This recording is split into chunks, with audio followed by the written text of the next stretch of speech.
एवढे तुम्ही सगळे फॅमिलीज एकत्र आलेले आहात आणि हा जो संस्कार आहे ना मुलांवरती, आत्ताच आपल्याला साहेबांनी सांगितलं की हे तुमचं देणं आहे मुलांकडे, की तुम्ही जेव्हा एकत्र येऊन हा कार्यक्रम करत आहात त्यातून त्या मुलांवर ॲटोमॅटिकली संस्कार होत आहे की एकत्र यायचं असतं, एकत्र कार्यक्रम साजरे करायचे असतात, एकमेकांना सुखदुःखामध्ये सहभागी करून घ्यायचं असतं.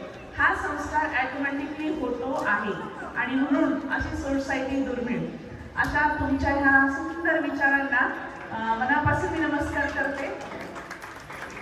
आता आज जो विषय या तुमच्या सोसायटीकडून आलाय असं म्हणते मी, कारण ना शिवजयंती म्हटल्यानंतर आपसुकच मला असं वाटलं होतं की विषय शिवाजी महाराज असला, परंतु त्यांनी विषय इतका सुंदर गुंफून दिला की बालमनाव संस्कार ही काळाची गरज. आता ही काळाची गरज म्हटलं ना तर मगाशी जेव्हा साहेब बोलत होते ना त्यावेळेला मला खूप असं आत्म वाटत होतं की ही सुद्धा काळाची गरज आहे. काळ बदललाय आणि काळ बदललाय, जो बदललेला काळ त्यांनी सगळा एक्सप्लेन केला आणि मी थोडीशी मस्त आनंदी झाले होते. कारण काय माहिती तुम्हाला, असं मार्गदर्शन मिळणं एवढं सोपं नाहीये. त्यामुळे तुम्हाला मी सावध करण्यासाठी या ठिकाणी आलेली नाही, ही खूप मोठी गोष्ट आहे. त्यांची समाजाप्रती जी भावना आहे ना ती आपल्याला दिसून आली आणि म्हणून त्यांनी उपस्थित केलेला जो प्रश्न आहे बघा ना, त्यांनी खूप सारे वेगवेगळे गुन्हे सांगितले, बदललेले कायदे सांगितले आणि आपण काय करायचं, आपली जबाबदारी काय आहे हेही सांगितलं. अतिशय सोप्या भाषेमध्ये सांगितलं. तर हे सगळं सांगितलं, परंतु मी खूप आनंदी का होत होते त्याचं एकच कारण होतं की त्या सगळ्यांची उत्तरं जीवनविद्येकडे आहे. का? सावर तो सुखी हा पहिला साधा सिंपल सिद्धांत आहे जीवनविद्येचा. सावध तो सुखी. पण मग सावध कुठे कुठे राहायचं? साहेबांनी सांगितलेल्या सगळ्या गोष्टीच्या ठिकाणी सावधच राहायचंय. त्याही पेक्षा अधिक सावध कुठे राहायचं की त्यांनी खूप छान सांगितलं की पती पत्नीने कसं भांडण होत असेल, कलह होत असेल तर काय करा हे सांगितलं. पण त्याच्या पुढे जाऊन मला जरा सांगायचंय, कारण बालपणा संस्कार ही काळाची गरज आहे की नाही, परंतु त्याही आधी पालकांवर संस्कार होणं ही जास्त काळाची गरज आहे. का माहितीये का? अहो गंमत अशी आहे की त्यांनी मोबाईलचं सांगितलं उदाहरण, त्यांनी खूप छान एक्सप्लेन केलं, परंतु ना मोबाईलला आपण दिला त्यांच्या हातामध्ये, आपण दिला, बरोबर की नाही?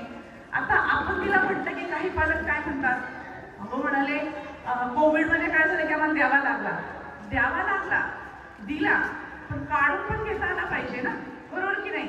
तो जो दिला तुम्ही, तो दिलेला त्याचे परिणाम आता इतके विघातक गोष्टी होत आहेत, सगळं तुम्हाला माहित आहे, ते मी सांगणार नाही आहे. त्या सगळ्या प्रश्नांना उत्तरं असू शकतात आणि ती आपल्याकडेच असतात. हे खूप महत्त्वाचं आहे. प्रश्न निर्माण करणारे आपणच असतो, त्या प्रश्नांची उत्तरं शोधणारे आपणच झालो पाहिजे. मात्र त्यासाठी ज्ञानाची गरज लागते आणि हे जे ज्ञान आहे मला तरी जीवनविद्येकडून मिळालं आणि म्हणून मला ते सांगण्याचा प्रयत्न आहे की आपण नेमकं काय करणार आहोत. शिवजयंती साजरी करायची आहे, मग शिवचरित्रामध्ये शिवाजी महाराज म्हणजे कोण होते, ते कसे होते? आजही शिवाजी महाराज की जय म्हणताना जे वाटतं ना ते प्रत्येकाला माहित नाही कोणाला कसं वाटतं, परंतु मला नेहमी काय वाटतं ते सांगते. जय म्हणताना विचार केला पाहिजे आपण. काय माहितीये का की शिवाजी महाराज जे आहेत त्यांच्यातला मी एक तरी गुण हा पूर्ण वर्षभर माझ्यामध्ये आणण्याचा प्रयत्न करणार आहे. तेव्हा जे जय येणार ना ते जय असं पॉवरफुल असणार ना की असं वाटणार की तुमच्यामध्ये शिवाजी महाराज संचारलेत की काय. मग आपल्याला जाणून घेतलं पाहिजे की खरंच एवढा मोठा राजा झाला, एवढा मोठं ऐश्वर्य निर्माण केलं, एवढा मोठा प्रतिकार झाला आणि एवढा प्रतिकार करण्यासाठी एवढा मोठा धाडस आणि सहज आलं कुठून? विचार करण्यासारखी गोष्ट आहे ना ही. आपल्याला नुसती गोष्ट ऐकायची नाहीये, शिवाजी महाराजांची नुसती गोष्ट ऐकायची नाहीये. आपल्याला ना त्यांच्यात जे जे काही आहे त्यांनी, कारण शेवटी एक निसर्गाचा नियम आहे बघा की परिणाम आहे तिथे कारण हे असलंच पाहिजे. परिणाम काय आहे? एवढा मोठा शिवछत्रपती घडला, याला कारण काहीतरी असलंच पाहिजे ना. आणि त्या कारणाकडे यायचं असेल तर आपल्याला शिवाजी महाराज समजून घेण्याच्या आधी आपल्याला जिजामाता समजून घेतल्या पाहिजे. आणि जिजामाता म्हणजे काय माहितीये का, एक शिवछत्रपती जन्माला घालण्याच्या आधी एक अतिशय सुसंस्कारी सुसंस्कृत अशी आई जन्माला आली पाहिजे. आणि काळाने ती आई जन्माला घातली, ती म्हणजे जिजाऊ. ही जी जिजाऊ आहे लहानपणापासून आजूबाजूला सगळे अत्याचार पाहत होती. सगळे एक किती शाह्या, 5 शाह्या, आणि या 5 शाह्यांची जुलूम जबरदस्ती जी पाहत होती ना, त्यातून ती तळमळत होती, माशासारखी तळमळत होती. आणि एकच विचार येत होता की बदल झाला पाहिजे, क्रांती झाली पाहिजे. आणि ही क्रांती कशी होणार बघा, क्रांती त्या काळाची गरज होती, तलवार हातात घेणं. पण ती माता एवढी सावध होती की तिला हे माहित होतं तलवार नंतर हातात येते. त्यासाठी देशप्रेमाची भावना आधी रुजवली पाहिजे, भावना आधी रुजवली पाहिजे. म्हणून ती माहेरच्या लोकांकडे विचार दिला की ह्या सगळ्या शाह्यांना आपण काय केलं पाहिजे, विरोध केला पाहिजे. त्यांची मनसबदारी आपण स्वीकारली नाही पाहिजे. सांगून पाहिलं, करून पाहिलं, परंतु सोपं नव्हतंच. त्यामुळे तिच्या नातेवाईकांना गमवावं लागलं. या सगळ्या अडी अडचणीला साथ देत ही जी राजमाता म्हणतो आपण, ही घडणारी राजमाता काय करत होती, सतत प्लॅनिंग करत होती, योजना करत होती मनामध्ये काय केलं पाहिजे, काय केलं असता बदल कुठेतरी घडेल, ह्या जनतेला मोकळा श्वास घेता येईल, जनतेच्या भाजीच्याही देठाला हात लागणार नाही, अशी परिस्थिती कधी येईल याचा ती विचार करत होती. कालांतराने तिने ज्या प्रकारचा विचार केला तो विचार म्हणजे क्रांतिकारक विचार. आणि तो काय होता की तिला भविष्य दिसत होतं. आणि हे भविष्य काय होतं, तिला त्या भविष्यामध्ये जे परिणाम होते ना ते दिसत होते. जर आज मी ती परिस्थिती बदलली नाही तर माझा देशाचं भविष्य काय असू शकतं, पण ती परिस्थिती जर मी बदलू शकले तर माझ्या देशाची परिस्थिती काय असेल आणि चित्र काय असू शकेल. आणि काळाच्या गर्भातलं जे भविष्य तिने पाहिलं ते भविष्य बदलण्यासाठी तिने स्वतःच्या गर्भापासून विचार केला. आणि विचार केला की तो जो राजा म्हणाल ना, ह्या संपूर्ण गुन्हेगारीला विरोध करणारा, ह्या जनतेला न्याय देणारा जो छत्रपती जन्माला येणार तो माझ्याच पोटी का नको. केवढा क्रांतिकारक विचार आहे हा. आजही बघा शिवाजी महाराज सगळ्यांना आवडतात. हा विचारच नको, प्रत्येकीला आपल्याला आवडत असतो इकडे. पण नेहमी तुम्ही ऐकलं असेल हे वाक्य, पण ही वस्तुस्थिती आहे. शिवाजी महाराज मात्र माझ्या घरात जन्माला नको असतो. का माहित आहे, आपल्याला सगळ्यांना माहित असतं की जिजाऊने कष्ट किती घेतलेले आहे, हे सगळ्यांना माहित असतं. ती तयारी आपली नसते. आणि म्हणून सगळ्यात महत्वाचं हे आहे की आधी जिजाऊ जन्माला आली पाहिजे.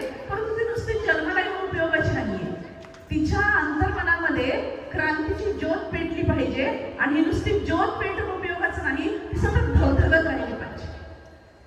ती धगधगत होती. कालांतराने जेव्हा विचार केला की तो जो मुलगा आहे किंवा तो जो राजा आहे तो माझ्याच घरात का नको. जेव्हा जाऊ, तुम्हाला सगळ्यांना माहित आहे की फार काय आजूबाजूचं काही सांगणार नाहीये, मला नेमक्यावर यायचंय की जेव्हा शिवाजी महाराजांच्या वेळेला गर्भवती जिजाऊ होत्या तेव्हा नक्कीच त्यांना डोहाळे लागले. आपल्या सगळ्यांना तो इतिहास माहिती आहे. दानपट्टा चालवणं, तलवार चालवणं, म्हणजे संस्कार कुठून झालेले आहेत, व्यक्तिमत्व नंतर अनुभवलं आपण. संस्कार कुठून झालेले आहेत, गर्भापासून झालेले आहेत. गर्भातच त्या येणाऱ्या बाळाला माहीत होतं की मला ह्या जगात यायचंय ना ते क्रांती करण्यासाठी यायचंय. आणि तो जो संस्कार घेऊन हे जे बाळ वाढत होतं, कालांतराने जन्माला आलं. जन्माला आल्यानंतर ही माता सावध किती असावी, सावध किती की जिजाऊना खूप कष्ट आलं, प्रचंड कष्ट. जनतेचे सगळे प्रॉब्लेम सोडवणं, अडचणी सोडवणं हे त्यांचं सातत्याने असेल. त्या न्याय निवाडा करत असेल.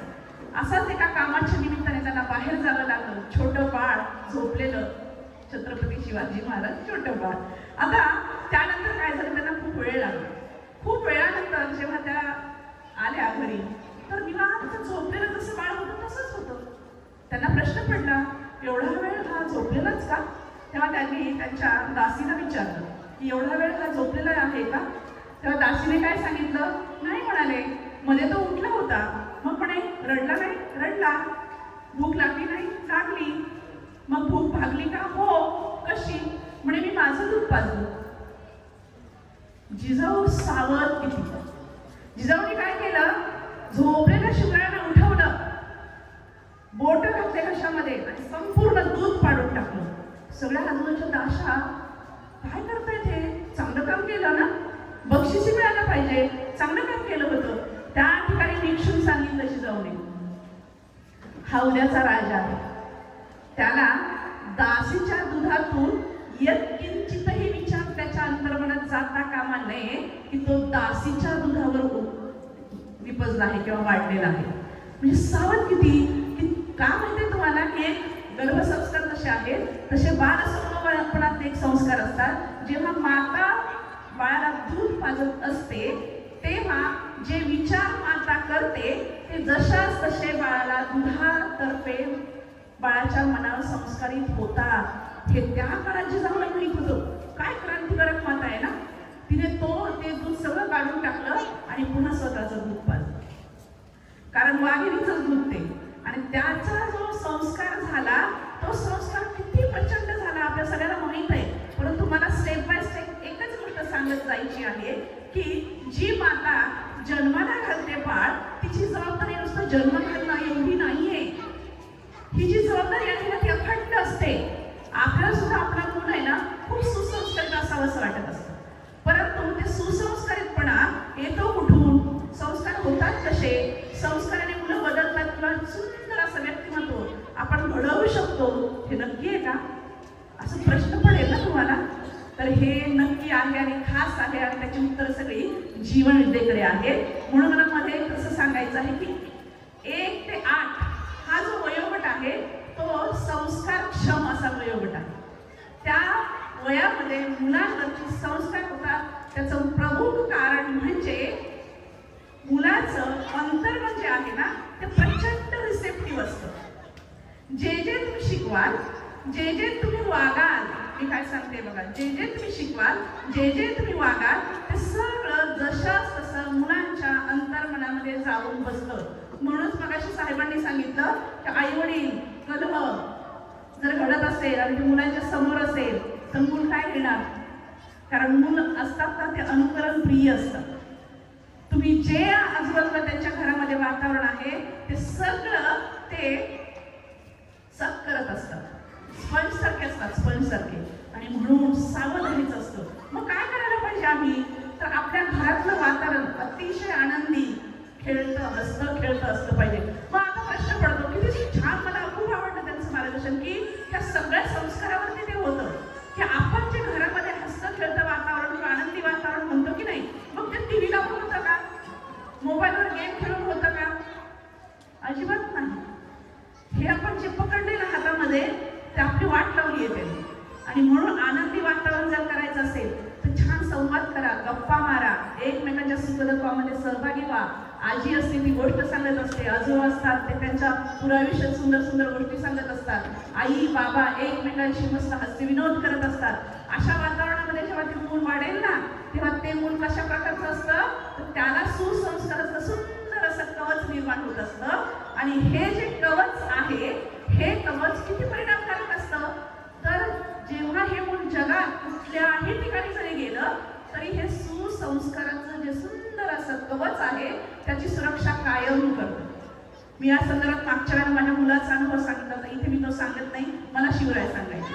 आता अशा प्रकारे संस्कार होतात. आणि म्हणून ही जी आई आहे राजमाता, जिजामाता, अशा संस्काराने अशा विचाराने पेटलेली माता जर आजूबाजूला असेल, घडणार काय? नक्कीच उद्याचा राजा घडणार. परंतु ती सावध किती होती? तिला हे माहित होतं की मी माझं मूल कसं घडवायचं माझ्या हातात आहे. परंतु माझा बाळ शिवबा खेळायला कधीतरी जाणारच, सवंगड्यासोबत खेळणारच. आणि ते जी मुलं आहेत त्यांना ज्या सवयी असतील, त्यांचे जे विचार असतील ते माझ्या शिवबाकडे येणारच. मग आता काय करायचं? बघा, जिचं हेतू किंवा तिचं उद्दिष्ट किंवा ध्येयच एवढं मोठं होतं बनला पाहिजे आणि तो का माझ्यापासून नाही. तिचे विचार जर असे असतील तर ती किती दिव्य असेल हो. तिने काय विचार केला, हे जे त्याचे मित्रमंडळी आहेत त्याच्यासोबत खेळतात यांना सुद्धा हेच नॉलेज देऊया ना, हेच संस्कार करूया ना. म्हणून त्या मुलांना सुद्धा गोष्टी सांगायला सुरू केलं. गोष्टी निवडताना जिजाऊ अतिशय हुशार. गोष्टी कुठल्या निवडणार, रामाच्या कथा, श्रीकृष्णाच्या कथा. पण संपूर्ण रामायण त्यांनी कधी सांगितलं नाही किंवा संपूर्ण श्रीकृष्ण चरित्र कधी सांगितलं नाही. काय सांगितलं मग, रामातली नम्रता सांगितली, आईवरचं प्रेम, वडिलांविषयीचं प्रेम, ह्या गोष्टी सांगितल्या. श्रीकृष्णाबद्दल काय सांगितलं, संवाद कौशल्य सांगितलं. श्रीकृष्ण कधी कसा काय बोलला आणि त्याचे परिणाम कसे झाले हे संवाद कौशल्य सांगितलं. म्हणजे काय, गोष्टी निवडताना सुद्धा सुसंस्काराच्या गोष्टी निवडल्या. त्यामुळे जेव्हा जेव्हा शिवरायांवरती संकट येऊ दे किंवा चर्चा मसलती येऊ दे, शिवराय संवाद कौशल्यामध्ये सगळ्या मावळ्यांवरती प्रभाव टाकला. आपल्याला नेहमी प्रश्न पडेल ना की शिवरायांकडे तर खूप चांगलं ध्येय होतं की स्वराज्य निर्माण करायचंय, परंतु मावळ्यांकडे हे कसं आलं, मावळे कसे काय एवढे पेटून उठले. ज्या जिजाऊने शिवरायांवरती एवढा सुंदर संस्कार केलेला होता ते शिवराय सुद्धा तेवढेच हुशार होते. जिजाऊ दूरदृष्टी होती त्यांच्याकडे. त्यांनी जसे सवंगड्यासाठी त्या सावध राहिल्या. म्हणजे बघा, संगत खूप महत्वाची असते ना, त्या संगतीचा परिणाम आपल्या मुलांवर होणार. मग ही सगळीच मुलं सुसंस्कारित झाले पाहिजे. मग आपण मित्र निवडायचे कसे, त्याचा सुंदर संस्कार त्यांनी केला. मी तुम्हाला एक घडलेला सांगते. एकदा काय झालं, तर जिजाऊ काय करायचं माहितीये, सण वार उत्सव असते की ह्या मुलांचे खेळ घ्यायचे आणि ह्या खेळामध्ये स्पर्धा लावायची. असाच एका उपक्रमामध्ये सगळी मुलं गडाखालची सगळी गडावर आलेली होती आणि त्यांच्या स्पर्धा झाल्या. आणि ह्या स्पर्धेमध्ये एक चांगला उपक्रम असा होता की सोंग, प्राणी पक्षी जे काही असेल सोंग सादर करायची वेगवेगळ्या प्राण्यांची वगैरे. आणि असंच एक सोंग नंदी बैलाचं, ते नंदी बैलाचं सोंग समोर आलं आणि बघा त्यावेळेला एक विलक्षण गोष्ट घडली. नंदी बैलाचं सोंग आता तिथं प्रेझेंट करायचं आहे आणि आता बैल किंवा कुठलंही जनावर म्हटलं की माशी बसते की त्या ठिकाणची त्वचा हलवतं बघा, असं हल्ली जातं, ऑटोमॅटिकली होतं ते. आणि नेमकं झालं, तो नंदी बैलाचा ज्याने वेश केलेला होता, माशी आलेली वाजते, बसलेली असते आणि त्या ठिकाणची त्वचा त्याने अशी हलवली. ते सूक्ष्म निरीक्षण जिजाऊनी केलं आणि पहिला नंबर त्याचा आला. हा कोण होता, रामोशी असलेला बहिर्जी नाही. आणि तिथेच शिवरायांना सांगितलं, शिवबा हे तुमच्या उद्याच्या स्वराज्याचे हेर बरं का. म्हणजे बघा, निवडायचं कसं, योग्य ते निवडायचं कसं, ह्या एका घटनेतून शिवरायांनी शिकले की जे निवडणार ते योग्यच निवडणार आणि शिवाय ते परिणामकारक असणार. असा संस्कार सहज झाला. मग आपण सुद्धा असं करू शकतो ना. आपल्या मुलांना ते संस्कार करत असताना मित्रच नव्हे तर आता कार्यक्रम सुद्धा, कार्यक्रम कुठले पाहतो टीव्हीवरचे आपण, हे जर आपण जर विचार केला ना तर खरोखर आम्हाला तर काही माहीत नाही ते कार्यक्रम नवीन जे आहेत ते, परंतु ना काहीही पाहतात मुलं, काहीही पाहतात, बरोबर की नाही. म्हणजे मी एक असं घडलेली घटना पाहिली. माझाच भाचा, तो अचानक खूप लाडू खायला लागला. मोठ्याला कधीही गोड आवडत नव्हतं, अचानक लाडू कसं काय खायला लागला. त्याची आई काय म्हणते माहितीये, छोटा भीम बघतो ना म्हणे. एवढा परिणाम असतो कार्टून्सचा. मला तुम्हाला प्रश्न असा वाटतो विचारायला असा की आपण हे आता लाडू खातो म्हणून काय भीम बनायचं, आपण आहाराचं महत्त्व सांगू शकत नाही. म्हणजे मला सांगायचंय काय की आधार कुठला घ्यावा, संस्कार करण्यासाठी आधार कुठला घ्यावा हे खूप महत्वाचं आहे. आधार कुठला घ्यावा, ज्ञानावर अधिष्ठित असणाऱ्या गोष्टींचा. म्हणजे ज्ञानावर अधिष्ठित असणाऱ्या गोष्टी कुठल्या आहेत, वाचन करा ना तुम्ही. आपल्याला असं वाटतं की मुलांनी वाचन करावं, अवांतर वाचन मुलांनी करावं, परंतु मूल तेव्हाच अवांतर वाचन करेल जेव्हा त्याला आई बाबा पुस्तकं घेऊन वाचताना दिसते.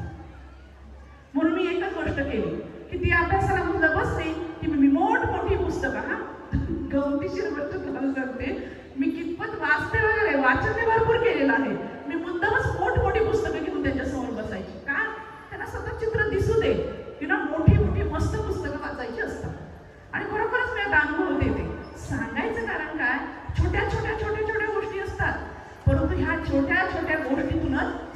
संस्कार होत असतात. कळलं की नाही? हा उद्याचा राजा घडतोय आणि हा उद्याचा राजा घडत असेल तर गोष्टी जर सांगायच्या असतील तर संस्कार होणाऱ्या गोष्टी सांगाव्या. हे आपण जिजाऊकडून शिकू शकतो. आणि म्हणूनच जिजाऊला काय म्हटलेलं आहे? जिजाऊ जिज्ञासा, जागृती आणि उत्कर्ष. हे 4 ठिकाणी दिसेल ती जिजाऊ असेल. कळलं की नाही? आणि म्हणून अशा ह्या जिजाऊंचा जन्म झाल्यानंतर तिचं एकंदरीत आपण जेव्हा चरित्र पाहतो तेव्हा लक्षात येतं की जिजाऊ अशी होती म्हणून शिव असा घडला.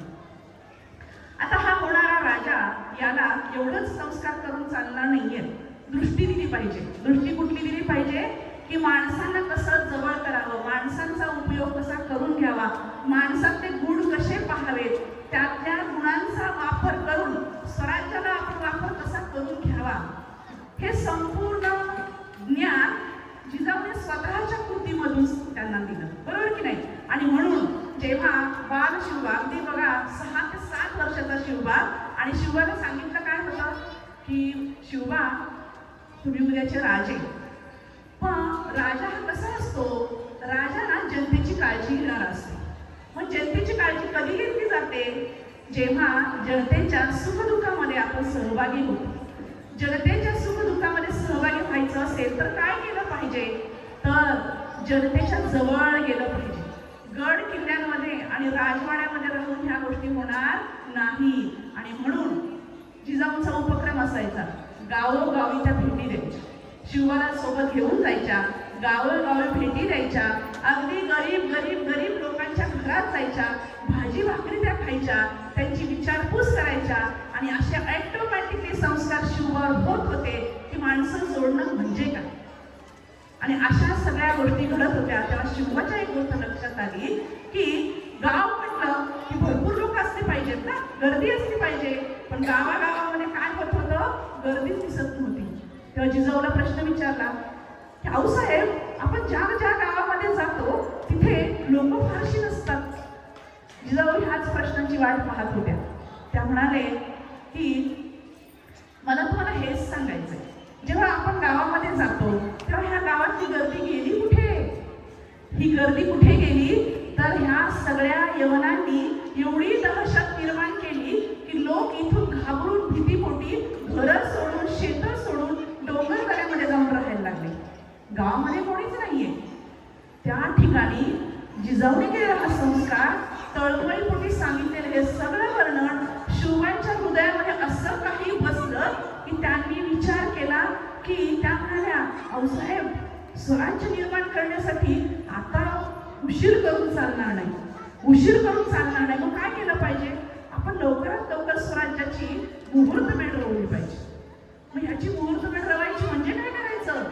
शिवबा हुशार, मी म्हटलं ना जिजाऊंचाच काळ ना ते, त्यांनी पहिलं सांगितलं की गावं वसवली पाहिजे. उद्याचं एवढं मोठं स्वराज्य निर्माण होणार आहे ना, गावं वसवली पाहिजे. आणि त्या गावामध्ये गाव वसवणं सोपं नसतं. त्या गावामध्ये शेती, त्यानंतर मोठमोठ्या चावड्या, त्यानंतर व्यायामशाळा, ह्या सगळ्या गोष्टी निर्माण केल्या. लोकांनी त्या ठिकाणी यावं, राहावं म्हणून त्यांना सुरक्षा दिली गेली. आणि अशा प्रकारे पहिली 3 वर्ष त्यांनी गावं बसवली. गावं बसवल्यानंतर लक्षात आलं लोकांना भीतीमध्ये आहेत, घाबरत आहेत, स्वतःचं जीवन जगताना ते घाबरून गेलेले आहेत. मग अशा वेळेला काय करायचं? उद्याचं राज्य, स्वराज्य निर्माण करायच्या मोठ्या मोठ्या गोष्टी आपण करत आहोत. आणि पहिला विचार काय होता शिवाजींनी घेतलेला? स्वराज्य निर्माण करायचं आहे, परंतु ही इच्छा माझी नव्हे. शिवराय हुशार किती बघा. मग त्यांनी काय केलं? ऐलान केला की स्वराज्य व्हावं ही तो श्रींची इच्छा. डिक्लेअर केलं, स्वराज्य व्हावं ही तो श्रींची इच्छा, माझी नाही. पण प्रत्यक्ष कोणाची होती? त्यांचीच होती. हुशार का? त्याचं कारण असं की जर स्वराज्य निर्माण करायचं आहे तर कितीतरी मोठ्या प्रमाणामध्ये मावळे असायला पाहिजे. त्यामध्ये लढाई करणारे, शेती करणारे, सुरक्षा करणारे, गड किल्ले बांधणारे, वेगवेगळ्या प्रकारची कामं करणारे लोक आपल्याला हवे आहेत. परंतु हे लोक आपल्या जवळ यायला पाहिजे. जवळ कधी येतील? जर मी त्यांना म्हटलं माझं राज्य, एकही माणूस जवळ येणार नाही. मग काय केलं? ही तो श्रींची इच्छा. मग ही श्रींची इच्छा सगळ्या जनतेला वाटावं. काय केलं पाहिजे? आता जवळच येणार, लवकर येणार आहे बघा महाशिवरात्री. हा महाशिवरात्रीचा दिवस निवडला. महाशिवरात्रीच्या दिवशी शंकराच्या देवळामध्ये हजारोने लोक येतात.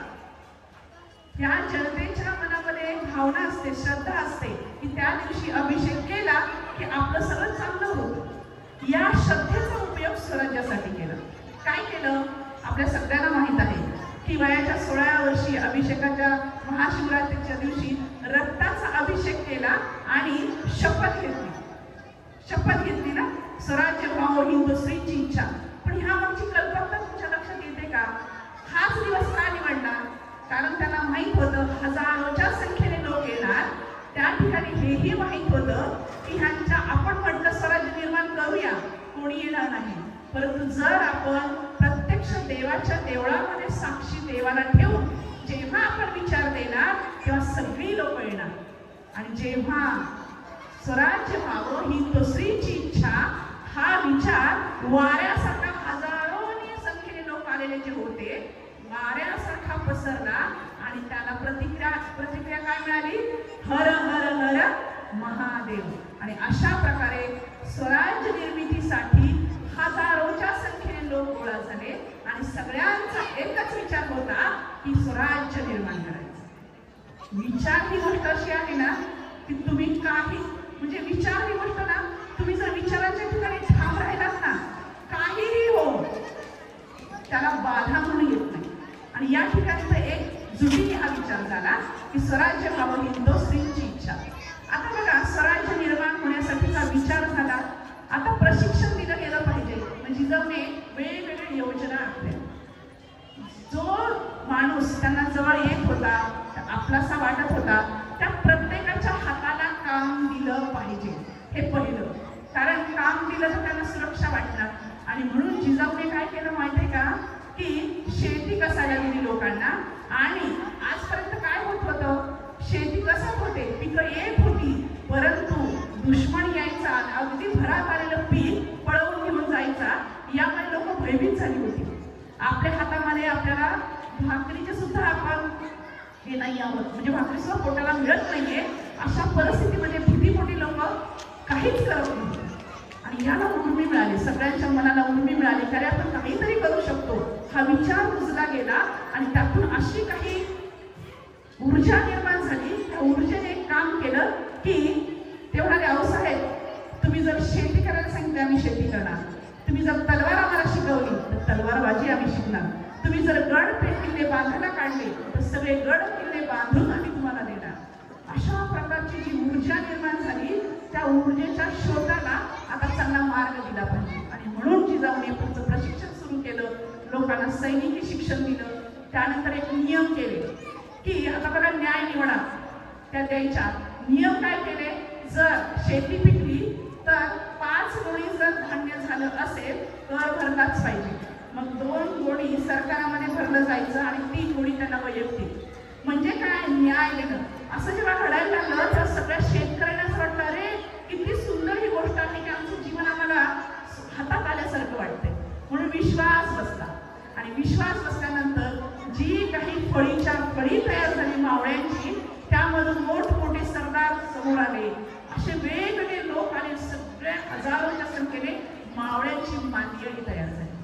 मला सांगायचंय काय माहिती ह्याच्यातून, ह्या सगळ्या बेसिक पायाभूत गोष्टी येत्या. ह्या स्वराज्याच्या पायाभूत गोष्टी कोणी निर्माण केल्या? जिजाऊने निर्माण केल्या. आणि म्हणून अशी जेव्हा आई असेल ना, तेव्हा नक्कीच असं राज्य निर्माण होणं आणि असा राजा निर्माण होणं हे अगदी परिणामकारकरित्या आलंच पाहिजे. आता या ठिकाणी जेव्हा जिजाऊने एवढं सुंदर सगळं उभं केलं होतं, कायम त्या पाठीशी होत्या शिवबांच्या. शिवबांना कधीही भीतीच वाटली नाही. का माहित आहे का? कारण जिजाऊ सतत योजना आखण्यासाठी, सल्ले देण्यासाठी सतत उभ्या राहायच्या. जेव्हा असं पाहिलं ना जिजाऊकडे तर प्रश्न पडतो. मी माझ्या जीवनाकडे पाहते की आपण आपल्या मुलांच्या पाठीशी उभे राहतो का? आपण आपल्या मुलांना योग्य सल्ला, योग्य हे अंडरलाईन, योग्य सल्ला देतो का? आपण काय म्हणतो बघा, बऱ्याच वेळेला ना पालकांचं, आम्ही पालक सभा बऱ्याच घेतो म्हणून माहित आहे, तक्रारी करतात पालक. काय माहितीये का? आमचं तर काही ऐकत नाही तो, हे काय करायचं यांना? किती वेळ मोबाईल दिला, मोबाईलच खेळत राहतो, जाऊ दे मग, मी लक्षच देत नाही. आपल्याला जर परिणामाची जर काळजी माहित आहे, आपल्याला परिणाम काय होणार, आता जे ऐकलं तुम्ही खरोखर हे इतकी वस्तुस्थिती आहे ही, ह्याला बदल झाला पाहिजे. जर बदल झाला नाही ना, तुम्हाला काय सांगावं, किती वेळ मोबाईल खेळतात ही मुलं, त्यामुळे ही विचार शक्ती नाहीशी होते, विचार करण्याची क्षमताच ही मुलं हरवून बसतात. जो विचार होता की स्वराज्य व्हावं ही दुसरीची इच्छा, एवढा मोठा प्रचंड विचार एका मानवी मनाने केलेला होता, परंतु हा मानवी मनाने केलेला विचार त्याला क्षमता देणारी त्याची आई होती. आज आपण काय करत आहोत ही मुलं, कारण मी अशी 2-3 उदाहरणं आम्हाला लक्षात आलेली आहेत, म्हणजे जवळून पाहिलेली आहेत. विचार करण्याची क्षमताच मुलाची नाही झाली वयाच्या 7व्या आणि 8व्या वर्षी. आता ही क्षमता ओळखली कोणी? नक्कीच डॉक्टरांनी. अभ्यास, तो काय वाचतो त्याला काही कळत नाही, तो काय जेवतो त्याला काही कळत नाही. काय आहे ही उद्याची पिढी आहे, आपल्या देशाचे आधारस्तंभ म्हणू शकतो का आपण? मग तसं जर म्हणू शकत नसू तर कारणीभूत कोण आहे याचं थोडंसं आपण आत्मपरीक्षण करूया. का माहिती आहे का, आपल्या हातात भविष्य आहे, आपल्या हातामध्ये जीवन ते खूप सुंदर सांगते. काय माहिती आहे का, आपण घरामध्ये असतो स्त्री म्हणून, तेव्हा संपूर्ण कुटुंब असताना, म्हणजे स्त्री नाही त्या कुटुंबाचं, जसं पाठीचा कणा शरीराचा महत्वाचा आहे तसा कुटुंबाचा कणा म्हणजे ती स्त्री आहे. ती जी स्त्री सुसंस्कारित असेल, ती योग्य ती निर्णय घेत असेल, योग्य सल्ले देत असेल, योग्य वेळी मुलांना आणि घरातल्या माणसाला रोखू शकत असेल तर त्या घरामध्ये शांतीच नांदणार, त्या घरामध्ये यशच नांदणार, त्या घराची प्रगतीच होणार. परंतु नेमक्या ह्या गोष्टी आपण करत नाही आणि कितीतरी वेळ कुठल्या तरी चॅनल चालू असतं, ते सुरूच असतं, तिकडे चॅनलवर रडारड चाललेली असते, आपण इकडे रडत असतो. लगेच दुसऱ्या दिवशी मैत्रिणीला फोन केला जातो, अगं येऊ का, काय झालं, उद्या कसं होणार?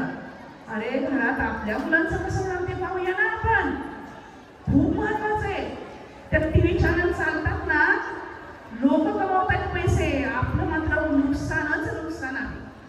मग तुम्ही मला म्हणाल काय मग तुम्ही सारखी टीव्ही मोबाईलवर आला तर एवढं कुठं लेक्चर झाले म्हणून माझा विचार तो जास्त प्रबळ झालाय. तर हे असं आहे, तर मग आम्ही टीव्ही मोबाईल काय पाहायचं नाहीये का? नक्की पहा.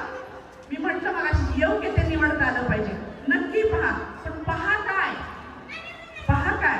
माझा मुलगा ना कोण बनेगा करोडपती बघायचा, तर मला असं वाटायचं कशाला हा बघतो ना, आणि मग मी त्याला एक दिवशी म्हटलं नाही बघायचं, एवढा वेळ बघितलं, आज बघितलं, एवढं उद्या नाही पाहिजे, आपल्याला अभ्यास करायचा आहे. तो म्हणाला अगं आई तुला काय वाटतं की मी तो कोण बनेगा करोडपती पाहतो त्यामध्ये हे पाहतो का की कोणी किती पैसे कमवले, ते मला माहीत पण नसतं. मी काय पाहतो, तो अमिताभ आहे ना, प्रश्न कुठला विचारला, त्याला पर्याय काय दिले, त्यातलं योग्य उत्तर काय, मी त्यातलं फक्त आणि फक्त नॉलेजच सांगायचं. काय मला दृष्टी आपण देतो. बघा, आपण कधीही कोणालाही आपल्या मुलांमध्ये काही घडू नये, कोणाचं घडलं तर एक लक्षात कायम घ्यायचं, आपल्याकडेच आहे दोष, आपल्याकडे आहे का, कारण त्याला त्या दृष्टीतून पाहायला आपण शिकवलं. मुलाला माहीत असतं शेजारी कुठल्या स्वभावाचे आहेत, आपण सांगतो तिकडे जाऊ नको, तो अमुक असा असा आहे, त्याला कुठे काय माहित आहे, त्याला कुठे अजून जगाची जाणीव आहे. आपल्या नजरेतून मुलं जग ओळखायला शिकतात, हे कायम लक्षात ठेवायचं. आता जिजाऊचं जर उदाहरण घेतलं तर स्वराज्य व्हावं हा तिचा विचार शिवाला माहित होता का? रुजवला, प्रयत्नपूर्वक रुजवला. हा जो विचार आहे तो प्रत्यक्ष अनुभवण्यासाठी काय काय केलं पाहिजे यासाठी प्रयत्न केले, आणि हे सतत जग म्हणजे काय माहिती का, हे स्वराज्य ते सतत दाखवत राहिल्या, त्यांच्या नजरेतून सतत दाखवत राहिल्या, शिवबा तुम्हाला हे केलं पाहिजे, शिवबा तुम्हाला ते केलं पाहिजे. मी तुम्हाला एक प्रसंग सांगते की संस्कार कसे होतात शिवाचं. एकदा असं दाटपट्टा तलवारीचे सगळे हात झाले आणि खूप वेळ प्रॅक्टिस केल्या कारणाने शिवाजी महाराज आणि त्यांचे मोठे बंधू संभाजी हे थकले, आणि त्यांनी काय केलं, ढाल आणि तलवार आल्यानंतर असंच त्या ठिकाणी टाकून दिलं, आणि पुढच्या म्हणजे भूक लागली की जेवणाकडे गेली. जिजाऊ आल्या, त्यांनी पाहिलं की तलवार आणि ढाल अशीच टाकली आणि पळालेली आहे. त्यांनी काय केलं असेल, आपण म्हटलं असतो नाही भूक खूप लागली ना, असू द्या असू द्या जेवू द्या. त्या संस्कारावर किती सूक्ष्म विचार करत होत्या. त्यांनी शिवबांना आणि संभाजीराजांना तिथे आणलं आणि काय सांगितलं, शिवबा, तुम्ही उद्याचे राजे ना हो. आणि राजे कधी होणार आहात तुम्ही? युद्ध लढाया आणि शत्रूला हरवल्यानंतर ना. मग शत्रूला तुम्ही हरवू कधी शकणार? ह्या शस्त्राचा वापर केल्यानंतर ना. म्हणजेच काय, हे जे शस्त्र आहे ते तुमच्यासाठी किती उपयुक्त आहे. शिवबा विचार करायला लागले, अरे खरंच किती उपयुक्त आहेत, याच्याशिवाय मी काहीच करू शकत नाही. मग त्यांनी सांगितलं पुढे, तुम्ही जर याच्याशिवाय काहीच करू शकत नाही तर तुम्ही त्याला असं ठेवणार का? त्याचा असा अनादर करणार का? शिवबांनी आणि संभाजीने तात्काळ ते सगळे शस्त्रास्त्र उचलले, योग्य ठिकाणी ठेवले, त्यांना नमस्कार केला. काय सुंदर संस्कार झाला की बघा, आपण जिवंत माणसांची कृतज्ञता व्यक्त करतो, परंतु जिजाऊने त्या काळामध्ये वस्तूंची कृतज्ञता, ज्याला आपण निर्जीव म्हणतो, लक्षात हे घेऊया. प्रत्येक गोष्टीची ते कृतज्ञ होते, म्हणून एवढ्या मोठ्या लढाया जिंकू शकत होते. कळलं की नाही? आणि म्हणून हा संस्कार प्रयत्नपूर्वक केला गेला. त्यानंतर आता जनता तर सोबत आहे, सगळ्या गोष्टी घडत आहेत, परंतु जिजाऊला माहीत होतं की कोणत्या गोष्टीला सामोरं जावं लागणार आहे. आणि त्यांच्या समोर आलीच ती गोष्ट. जेव्हा पहिला तोरणा घेतला आणि तोरणा घेतल्यानंतर तिथल्या एका भिंतीमध्ये जेव्हा खोदकाम सुरू झालं तेव्हा 7 हंडे धन मिळाले. 7 हंडे धन मिळाल्यानंतर सगळे मावळे खुश. 7 हंडे धन ना. पण काय झालं माहित आहे का? त्याला हात कोणीच लावेना. का माहित आहे? त्याचं कारण ते सगळं धन सोन्यामध्ये होतं, परंतु ते कशामध्ये होतं माहिती आहे? मूर्तीच्या स्वरूपामध्ये होतं. कोणी त्याला हातच लावेना आणि कोणी हात लावत नाही. आणि त्याही आधी तोरणा किल्ला जेव्हा जिंकला, त्या किल्लेदारांनी सगळ्या मावळ्यांना काय सांगितलं? शिवबांच्या, त्या अमुक एका पुरुषाकडे जाऊ नका ना. म्हणाले का? म्हणे तिकडे भूत आहेत, म्हणून कोणी जातच नव्हतं. आणि शिवबाने म्हणाले, रोज हे सांगतात भूत आहेत, नेमकं किती भूत आहेत ते तरी बघूया. म्हणून तो गुरुच खोदला, त्या ठिकाणी मिळालेलं हे धन. पण मिळालं धन, पण त्याला हात कोणीच लावत नाहीये. जिजाऊला बोलवण्यात आलं, कारण शिवबाला माहित आहे की मी सांगितलं तर एवढं नाही, परंतु आऊसाहेबांचा प्रभाव लगेच पडतो. आऊसाहेबांनी काय सांगितलं? त्या म्हणाल्या, आल्याबरोबर ते सगळे 7 हंडे ठेवलेले होते ना, ते म्हणाले, त्या काय म्हणाल्या माहिती? शिवबा, तुम्ही किती हो भाग्यवान आहात. तुम्ही पहिला किल्ला घेतला काय, आणि त्या परमेश्वराने सहस्र हस्ते तुम्हाला आशीर्वाद दिला काय. तर शिवबा गोंधळलेल्या अवस्थेमध्ये पुढे काय सांगतात? म्हणजे काय हो आऊसाहेब? त्या म्हणाल्या, शिवबा, तुम्हाला एक लक्षात आलं का? स्वराज्य निर्माण करायचं आहे. पहिला किल्ला घेतला सुद्धा तुम्ही, परंतु पुढे स्वराज्याचा विस्तार करावा लागतो, तेव्हा ते स्वराज्य वाढतं ना. परंतु त्या स्वराज्याचा विस्तार करायचा असेल तर धन लागतं त्याला. आणि तुमच्या पहिल्या यशाला धनाची रास तुम्हाला मिळाली, म्हणजे त्या परमेश्वराने तुम्हाला अनंत असते आशीर्वाद दिलाय. ह्या ते सगळं सोनं आणि सगळं, आणि तुमच्या ह्या स्वराज्यासाठी वापरा. सगळे मावळे जे आलेले प्रश्न होते ना की ह्या मूर्त्या आता कसा वापर करायचा, कशा वितळवायच्या, एका क्षणात सगळ्या मनातली मलिनता गेली आणि त्या ठिकाणी स्वराज्याचा विचार रुजला गेला आणि त्याप्रमाणे ते धन स्वराज्यासाठी वापरलं गेलं. म्हणजेच काय? जिजाऊ हुशार होती. किंचितही अंधश्रद्धा शिवबाने जिजाऊकडे नाही. किंचितही ती अंधश्रद्धा होती. कळलं की नाही? आणि म्हणून जसं मी सांगितलं, जिजाऊ म्हणजे जिज्ञासा, जागृती आणि उत्कर्ष, तसं शिवबा म्हणजे शिका, वागा आणि जिंका. शिका, वागा आणि जिंका. पण शिका काय, वागा कसं, जिंका काय? शिकायचं म्हणजे काय? प्रत्येक प्रसंगातून शिकायचं. आणि म्हणून तिथून पुढे शिवरायांनी एकच धडा घेतला की अशा मावळ्यांमध्ये अंधश्रद्धा असू शकतात, त्या आपल्या स्वराज्याला घातक असणार, त्या अंधश्रद्धा आपण मोडीत काढायच्या. आणि मग हे मोडीत काढण्यासाठी त्यांनी अनेक गोष्टी केल्या. त्याच वेळेला पुण्या परगण्यामध्ये जो जगदेव नावाचा जगदाव मुरारी याने काय केलं होतं? प्रचंड दहशत निर्माण केली होती. ती दहशत एवढी प्रचंड होती की सगळे लोक शेती करायचं नावच घेत होते. अशा वेळेला प्रश्न पडला, जिजाऊला करायचं काय? शिवबांना सुद्धा प्रश्न पडला, काय करायचं? ही भीती घालवायची कशी, ही अंधश्रद्धा घालवायची? कारण त्या जगदेवने काय केलं होतं की त्या ठिकाणी रात्रीचे दिवे पेटवले होते, मशाली, भूतकेत आहे त्याच्या आरोही सुरीकडे सोडल्या होत्या. हे सगळ्यात भयभीत झाली होती जनता. जिजाऊ त्याला काही नाही, शिवबा आपण सुरुवात करू त्या शेतात. म्हणून तुम्हाला सोन्याचा नांगर फिरला हा सगळ्यांना माहीत असतो, परंतु त्या मागचा जो एवढा इतिहास आहे ना, तो कारणीभूत काय आहे, कारण काय आहे हे लक्षात ठेवलं पाहिजे. ह्या सगळ्यांची अंधश्रद्धा घालवायची होती. सोन्याचा नांगर चालवला गेला, मशागत केली गेली, पेरणी केली गेली, पीक घेतलं आणि ते खाऊन पण लागलं. आम्हाला काही झालं नाही हे जग जाहीर केलं आणि सगळ्या मावळ्यांची भीती नाहीशी. म्हणजे प्रॅक्टिकल माहिती म्हणतो ना, तसे हे शिव आहे. आणि म्हणून शिवचरित्र ही गोष्ट आहे ना, ही नुसती ऐकण्याची नाहीये, ही शिवचरित्र ही आचरणाची गोष्ट आहे. आलेले असं आपल्याला वाटतं की शिवचरित्र ना तरुणांनी ऐकावं, पण मी जसा शिवचरित्राचा अभ्यास सुरू केला त्या प्रत्येक क्षणाला मला असं वाटलं नाही हे ना स्त्रियांनी अभ्यास करावा ह्याचा. का माहिती आहे, प्रत्येक येणाऱ्या प्रसंगामध्ये मुलांना नॉलेज कसं द्यावं, मुलांना सुसंस्कारित कसं करावं, हे प्रत्येक प्रसंगामध्ये जिजाऊकडून आपल्याला शिकायला मिळतं. बघा, जिजाऊने केवढी मोठी क्रांती केली, परंतु त्यावेळेला शिवबाने काय घेतलं की जनतेच्या सोबत राहायचं म्हणजे काय करायचं, जनतेची भीती घालवायची, त्यांना सहकार्य करायचं, त्यांना एकजूट करायची आणि मग स्वराज्यासाठी वापर करायचा. म्हणजे शिका, वागा आणि जिंका. म्हणजे अशा प्रकारचं हे जे शिवचरित्र आहे, हे शिवचरित्र अनुभवताना जीवन त्या मिशनचा शिवचरित्राकडे आणि शिवबाकडे पाहायचा दृष्टिकोन काय आहे, तर आमचे 3 दैवत आहेत. आदर्श म्हणतो की नाही, तसे जीवन त्याचे 3 दैवत आहेत. त्यामधले एक म्हणजे भगवान श्रीकृष्ण, ज्यांच्याकडे संवाद कौशल्य होतं, ते शिकावं आणि यशस्वी व्हावं. आर्य चाणक्य की ज्यांनी आपल्या या भारत देशाला अर्थशास्त्र दिलं, ते एवढं अर्थशास्त्र चोख होतं की आजपर्यंत आपण ते वापरत होतो. त्यानंतर तिसरा म्हणजे छत्रपती शिवाजी महाराज. का? कारण तूच आहेस तुझ्या जीवनाचा शिल्पकार.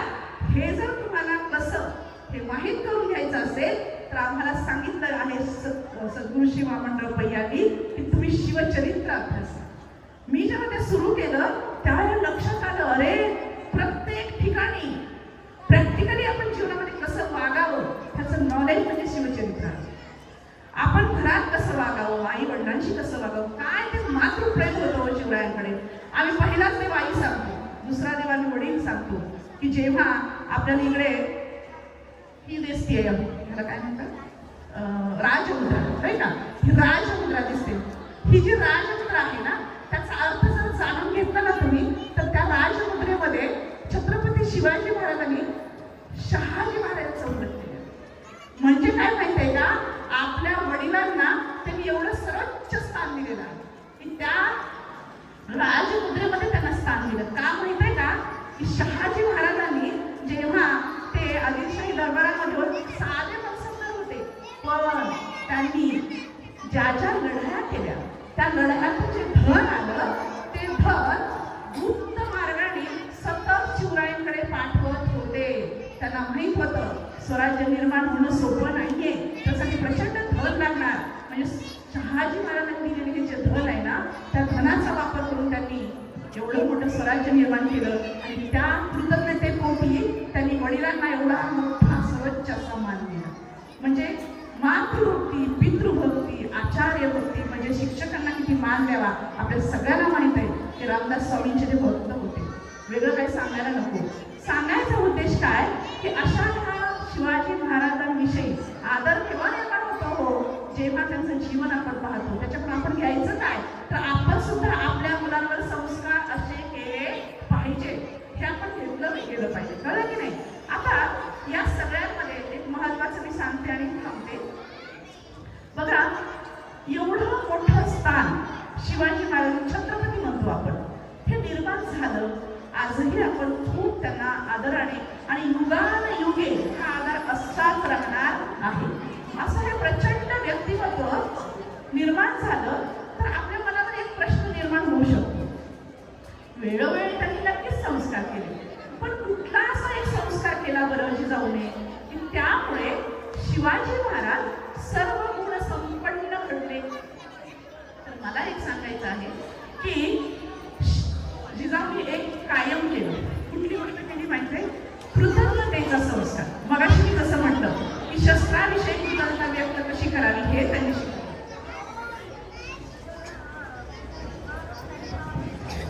त्याचबरोबर त्यांनी एक संस्कार केला, त्यासाठी त्यांनी उपक्रमच निर्माण केला. कुठला माहित आहे? जेव्हा एखादी लढाई होत असे ना आणि त्या लढाईमधून काय करायचे मावळे सगळं सांगायचे, लढाईचं वर्णन करायचे. त्यामध्ये ज्याने खूप जास्त लढाई करून पुढाकार करून खूप युद्ध केलं असेल आणि यश मिळवलं असेल, म्हणजे शौर्य गाजवलं असेल, अशा मावळ्याचा सत्कार केला जायचा. हे जिजाऊने सुरू केलं. त्यामध्ये चांदीचं कडं असेल, दागिने असतील, हे देण्याची प्रथा होती. जिजाऊ हे सगळं करत होत्या. शिवाला प्रश्न पडला, आपल्याच देशासाठी लढायचं, मग बक्षिशीची गरज आहे का? जिजाऊ म्हणतात, महाराज गरज आहे. का माहित आहे? तुम्ही जेव्हा कौतुक करता ना, कौतुक, मग छोटं असू दे नाही तर मोठं काम असू दे, कौतुक करताना तेव्हा तो मावळा आहे ना, ह्या एका लढाईपुरता मर्यादित राहत नाही. त्याने एकदा लढाई केली आणि बस येती कर्तव्यता झाली, जीवनाचं साफवाली झालं. इथपर्यंत जर तो मावळा थांबला तर तुमच्याकडे एक तरी मावळा राहील का? शिवाजी महाराज जागे झाले, अरे हो, आपल्याला तर मावळे अखंड पाहिजेत स्वराज्य निर्मितीसाठी. मग पुढच्या सगळ्या लढ्यामध्ये ह्या मावळ्यांनी तुम्हाला सहकार्य करावं, तुमच्या सोबत राहावं, यासाठी आज त्यांचं कौतुक करणं अतिशय महत्त्वाचं आहे.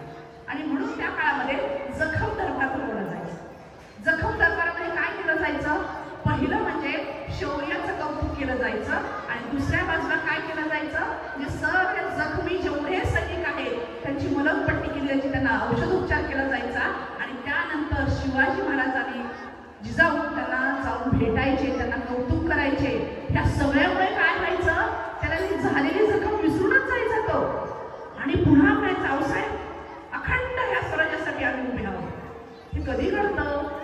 योग्य वेळी योग्य प्रकारे कौतुक केल्यानंतर हा मोठा परिणाम घडतो. आणि कौतुक करणं म्हणजे त्या व्यक्तीशी आपण अखंड कृतज्ञ असतो. त्या सगळ्या प्रकारात होत काय होतं? शिवाजी महाराज प्रत्येक मावळ्याशी कृतज्ञ असायचे. कृतज्ञ असायचे कारण कृतज्ञता हा संस्कार सगळ्या संस्काराचा राजा आहे. असा संस्कार वेळोवेळी रुजवला म्हणून हा एवढा मोठा राजा झाला. बरोबर की नाही? आणि म्हणून हा कृतज्ञतेचा संस्कार दिसतो कधी? शिवाजी महाराजांवरती कृतज्ञतेचा संस्कार झाला असं कधी म्हणू शकतो? एवढं मोठं स्वराज्य निर्माण केलं आणि या स्वराज्यामध्ये जेव्हा राजा पाहिजे, कारण स्वराज्याचा विस्तार प्रचंड झाला होता, तेव्हा जिजाऊच्या लक्षात आलं की स्वराज्य तर आहे, परंतु ह्या स्वराज्यावर हल्ला कधीही होऊ शकतो. याला छत्र अधिष्ठित असा राजा असला पाहिजे, तर हे स्वराज्य अबाधित राहणार. आणि म्हणून त्यांनी शिवाजी महाराजांना छत्रपती म्हणून घोषित करायचे. सगळ्या मस्तकी झाल्या, सगळ्यांचे सल्ले घेतले गेले, सगळ्यांचे मतं घेतली गेली आणि तुम्हाला माहिती आहे राज्याभिषेकाचा दिवस उजाडला. राज्याभिषेकाचा दिवस उजाडला, संपूर्ण तो विधी सुरू होता. शिवाजी महाराज मधल्या रस्त्यातून सिंहासनाकडे जात होते, तेव्हा शिवाजी महाराज प्रचंड भावनेने ओतप्रोत झाले आणि त्यांना एका मावळ्यांचं स्मरण व्हायला लागलं. हे जे दिसणारं 32 मानाचं जे सिंहासन आहे, हे मी एकट्याने कमवलंय का? नाही. यासाठी लाखो मावळ्यांनी बलिदान दिलं आणि हे सिंहासन निर्माण झालं. मी मात्र जाऊन बसणार आहे, हे योग्य आहे का? एक मन असं म्हणत होतं आणि दुसरं मन म्हणत होतं, हे जे स्वराज्य आहे ना, हे सुरक्षित राहायचं असेल तर मला शरीराने तिथं बसलं पाहिजे आणि मनाने मात्र मी माझ्या मावळ्यासोबत राहिलं पाहिजे. आणि म्हणून त्यांना तानाजी आठवत होता. प्रत्येक पायरीवरती बाजीप्रभू देशपांडे आठवत होता. त्यांचं बलिदान आहे. ह्या सगळ्या एक पायऱ्या निर्माण झालेल्या आहेत आणि त्यांच्या बलिदानावर मी पाय देऊन त्या सिंहासनाकडे जात आहे. माझी जबाबदारी प्रचंड आहे हे ओळखून ते सिंहासन आत्मसात केलेलं आहे. म्हणजे ह्या कृतज्ञतेपोटी त्यांनी जे सिंहासन ग्रहण केलं त्यामध्ये केवळ कृतज्ञतेचा भाव होता आणि त्यांनी केलेल्या ह्या क्रियेमुळे त्यांनी प्रतिक्रिया त्यांना काय मिळाली तर स्वामीनिष्ठ असे मावळे मिळाले. जेव्हा रायगड राजधानी म्हणून तयार झाला आणि शिवरायांना दाखवलं गेलं की आता बघा तुम्हाला काही कमी अधिक असेल तर सांगा. हिरोजी इंदुलकर की जे वास्तुशास्त्रातले एकदम टॉपचं नाव त्या काळात, त्यांनी हा निर्माण केला होता. शिवाजी महाराजांनी सगळा गड अगदी छोट्या छोट्या कानाकोपऱ्यात जाऊन पाहिला. शेवटच्या पायरीवर ते पोहोचले. एवढे खुश झाले होते. त्यांना असं झालं की अरे हिरोजीनी काय काम केलंय, काय दिलं पाहिजे बरं हिरोजीला, काय दिलं असता त्यांना त्यांच्या ऋणातून मी मुक्त होईल. अशा कृतज्ञतेपोटी त्यांचं भरपूर कौतुक करतात की हिरोजी गड बांधला तर ते तुम्हीच. ते असे आटोपशीर बांधलेले आहेत की कुठेच अडचण येऊ नाही. ते बाजारपेठा बांधल्यात, घोड्याचे ते मोठमोठे तबेले बांधले. म्हणजे कितीही मोठा मी राजा झाला, कितीही स्वराज्याचा विस्तार झाला तरी सुद्धा राजधानी म्हणून हा गड अतिशय चोख आहे. मी खुश आहे. काय मागाल ते तुम्हाला देऊ शकेल. काय पाहिजे मागा. स्वामी निष्ठता किती असावी. हिरोजी इंदुरकर नम्र झाले, पायाशी जाऊन नमस्कार केला आणि म्हणाले महाराज काहीही नको, पण मात्र एक द्या तुम्ही. काय द्या. या पावलांची सेवा करण्याची संधी द्या. एवढंच म्हणाले. तेव्हा शिवाजी महाराज आतमधून एवढे गलबलून गेले. अरे मी देतोय, त्याने काम केलं. आणि तुम्हाला माहिती आहे हिरोजी इंदुरकरने रायगड जो बांधला त्यावेळेला जेवढा निधी दिला होता शिवाजी महाराजांनी तो अतिशय तुटपुंजा होता. आणि त्यावेळेला हिरोजी इंदुरकर आणि त्यांच्या भावाने जो की त्यांचा गडाच्या पायथ्याशी असणारा वाडा विकला होता, स्वतःची सगळी संपत्ती त्या रायगडामध्ये घातली होती आणि रायगड बांधलेला होता. तो त्यांचा मावळा त्यांना म्हणतोय की मला फक्त तुमची सेवा करण्याची संधी द्या. काय शिवाजी महाराजांची अवस्था असेल. शिवाजी महाराज म्हणाले तरी सुद्धा मला तुम्हाला काहीतरी द्यावं असं वाटतंय. माझ्यावर तुमचं एवढं प्रेम आहे की नाही, ते प्रेमापोटी. मग हिरोजी इंदुरकर काय म्हणतात, महाराज जर द्यायचं असेल ना एक द्या. काय.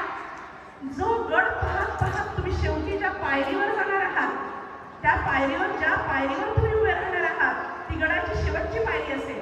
आणि त्या पायरीवरती माझं नाव लिहा. आणि ते नाव काय असेल, सेवेसी तत्पर हिरोजी इंदुरकर. हिरोजी इंदुरकर. काय स्वामी निष्ठता होती. ती कधी येते. स्वामींनी आधी करावं लागतं तेव्हा ती शिष्याकडून येतं ना. राजा कसा पूर्ण नाही त्याने भरलेला होता. मावळे असणारच ना. आणि म्हणून जीवनाच्या काय सांगते माहित आहे की कृतज्ञता हे काय आहे. कृतज्ञता हे म्हणजे गोद आहे. गोद गम असतं ना तो चिकटतो. फेविकॉलचा मजबूत जोड आपल्याला माहिती आहे बरोबर की नाही. गोद आहे म्हणजे सगळ्या माणसाला चिकटवून ठेवते. मग आता जीवन त्या मुलांविषयी काय सांगते मला तेवढंच सांगायचं आणि मी थांबते. आपल्या मुलांशी आपण सतत कृतज्ञ राहा. काय माहिती आहे तुम्हाला काय कृतज्ञ राहायचं. मी अगदी शेवटच्या 5 मिनिटं घेणार आहे. सगळ्यांनी थोडंसं शांत राहा. खूप महत्त्वाचं मला सांगायचं. आपल्या मुलांशी आपण कृतज्ञ का राहा. त्याचं कारण असं की ते जेव्हा आपल्या पोटी जन्माला आले तेव्हा आपण आई आणि बाबा झालो. नाहीतर आपण त्यापूर्वी बाई होतो. त्यांनी पोटी जन्म घेतला म्हणून आई बाबा होण्याचं भाग्य आहे. ज्यांना मुलं होत नाहीत ना त्यांचं दुःख जाऊन जर ऐकलं तेव्हा आपलं महत्त्व कळतं. पण निसर्गाने आपल्याला आई बाबा हे पद बहाल केलं आहे. एकाच कारणाने त्यांनी आपल्यावर विश्वास टाकलेला आहे की नक्कीच संगोपन होणार आहे. मग हे संगोपन होणार असेल तर निसर्गाची एक मागणी आहे. तर निसर्ग जो देतो ना ते छप्पर पाळती देतो. म्हणजे लक्षात घ्या अखंड सगळ्या अवयवाने युक्त आपलं बाळ जर असेल तर ह्याच्यासारखं गिफ्ट जीवनामध्ये दुसरं कुठलंच नाही. लक्षात घ्या त्या मुलांवर जर सुसंस्कार तुम्ही केले आणि त्या सुसंस्कारातून ते मूल घडलं तर ते मूल फक्त तुमची संपत्ती राहत नाही. तर आम्ही काय म्हणतो जर मुलं सुसंस्कारित घडली तर ती आपली संपत्ती आहे. पण जेव्हा असं सुसंस्कारित होऊन घडतं ना मूल, जेव्हा ह्या वयाची होतात ना ही मुलं तेव्हा ती आपली पण संपत्ती राहत नाही. ती ना देशाची संपत्ती होतात. देशाची. मग लक्षात घ्या आज आपण जे काम करत आहोत ते फक्त आपल्या घरापुरतं मर्यादित आहे का. नाही.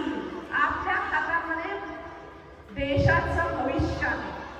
आणि हे भविष्य आपण घडवू कसं ह्या वर्तमान क्षणी हे ठरवू शकतो आपण. आणि त्या त्यासाठी जीवनविद्येने सगळ्या प्रकारच्या योजना केलेल्या आहेत. म्हणून आम्ही ना जीवनविद्येची बालसंस्कार केंद्र सांगतो. या बालसंस्कारमध्ये आम्ही योग्य वयामध्येच त्या मुलांवर संस्कार करतो. ते संस्कार कुठले?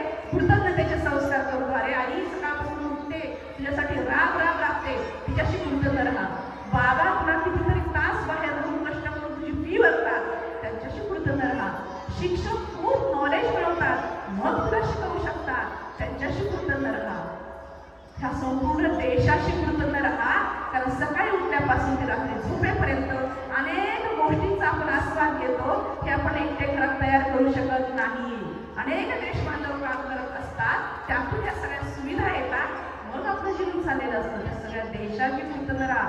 या पृथ्वी मातेशी कृतज्ञ राहा. कारण तिच्या अंगात खांद्याला आपण खेळत आहोत. ती सतत सगळं देते आपल्याला आणि आपलं जीवन आपण जगतोय. ह्या सर्वांशी कृतज्ञ राहा. आणि म्हणून आमच्या प्रार्थनेमध्ये सर्वांना हा शब्द आहे की हे ईश्वरा सर्वांना चांगली बुद्धी दे, सर्वांना सुखात आनंदात ऐश्वर्यात ठेव, सर्वांचं रक्षण कर, सर्वांना ऐश्वर्य दे. पण शेवटी काय म्हटलंय? आणि तुझे गोड नाम आता अखंड राहू दे. तुझं काय हवंय मला? फक्त गोड नाम मला अखंड मुखात राहू दे. तुम्हाला माहित आहे शिवाजी महाराज नामस्मरण करायचे. एक कधी विचार केलाय का? शिवाजी महाराज युद्ध लढण्याच्या जेवढ्या मस्तकी करत होते, त्यामध्ये शांत आणि स्थिर मनाने ते निर्णय घेत असायचे. शांत आणि स्थिर मन कसं निर्माण होतं? नामस्मरणाने निर्माण होतं. जेव्हा जेव्हा त्यांना रिकामा वेळ मिळत असे, तेव्हा ते माळी नामस्मरण करत असत. तुम्ही म्हणाल की कुटुंब सांगताय, तुम्ही वाचा ना शिवचरित्र. त्या शिवचरित्रामध्ये अनेक दाखले आहेत की त्यांनी असं नामस्मरण केलेलं आहे. सांगायचा काय उद्देश माहित आहे? ही जी विश्व प्रार्थना आहे ना, त्या विश्व प्रार्थनेमध्ये सगळं जीवनाचा उत्कर्ष होतो आणि जीवनात पुढे उन्नती सुद्धा साधली जाते. अशी विश्व प्रार्थना जीवनविद्येने दिलेली आहे. त्याचा खरंच तुम्ही उपयोग करून घेतला पाहिजे. आणि त्याचबरोबर ग्रंथ की जे खरं तर ग्रंथ विकणे आमचा काही धंदा नाहीये. कारण आम्ही काय म्हणतो, हे आमचं मिशन आहे.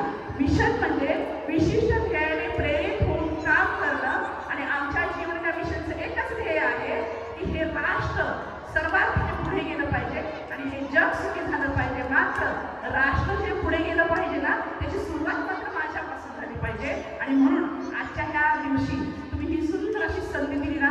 तुम्हाला माहित आहे मी शिवचरित्र कितीतरी वेळ सांगू शकते, परंतु वेळेची मर्यादा आहे आणि मला खूप सारं आठवत होतं. परंतु सगळं मी बाजूला ठेवत आपल्या आई वडील जे घडतो आपण, त्यासाठी जे युजफुल आहे तेवढं सांगण्याचा प्रयत्न केला. तुम्ही ही जी संधी दिली ना, त्याबद्दल मी सर्वजण आम्ही सगळेजण अतिशय कृतज्ञ आहोत. कळलं? कारण काय माहिती आहे, याशिवाय हे कार्यक्रम झाला नसता. आणि म्हणून तुमच्या ह्या उपक्रमाला खूप खूप शुभेच्छा. हा उपक्रम तुम्ही अखंड करावा. का माहित आहे? हा उपक्रम फक्त मजा आनंदासाठी नाहीये. तुमच्या मुलांवर संस्कार होत आहे. अरे शिवाजी महाराज त्याची जयंती केली पाहिजे, एकत्र आलं पाहिजे. का सुंदर! आज खेळू दे त्यांना. त्यांचं अंतर्मन रिसेप्टिव्ह असतं, ते ऐकत आहे. खेळू दे त्यांना. परंतु सतत करत राहा.